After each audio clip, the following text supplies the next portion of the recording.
మనమంతా 24/7 కనెక్టెడ్గా ఉన్నామండి, కానీ మనసు మాత్రం ఎంటీగా అనిపిస్తుంది. ఇంకా మనలో చిన్న డౌట్ కూడా వస్తుంది, కనెక్షన్ మనకు పెరిగిందా లేక లోన్లీనెస్సా అని. ఆఫ్లైన్లో మనల్ని అర్థం చేసుకునే వాళ్ళే తక్కువ అయిపోయారా అనిపిస్తుంది. ఎక్స్పర్ట్స్ ఏం చెప్తున్నారంటే ఫ్రెండ్షిప్స్ అనేవి ఫేడ్ అవ్వడానికి మెయిన్ రీజన్ మనమంతా వినడం మర్చిపోయాం. లిజనింగ్ అంటే వెయిట్ చేయడం కాదు, రిప్లై ఇవ్వడానికి. రియల్ లిజనింగ్ అంటే I see you, I hear you అనిపించేలా వినడం, ఐ కాంటాక్ట్ చేయడం, నోట్ చేయడం, ఆహా ఐ గెట్ దట్ పాయింట్ అని చెప్పడం. ఇది చాలా చిన్న విషయంలాగే అనిపించిన ఎమోషనల్లీ సేఫ్టీ క్రియేట్ చేస్తుంది, ట్రస్ట్ని మనకు బిల్డ్ చేస్తుంది. ఇది మనకు క్యాజువల్ చాట్లా అనిపిస్తుంది, కానీ వాళ్ళకి అది ఒక స్పేస్ అవుతుంది.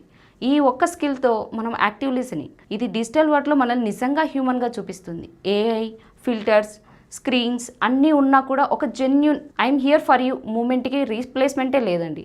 నెక్స్ట్ టైం మీ ఫ్రెండ్ మాట్లాడితే just listen like you mean it, because friendship isn't about talking, it's about truly hearing.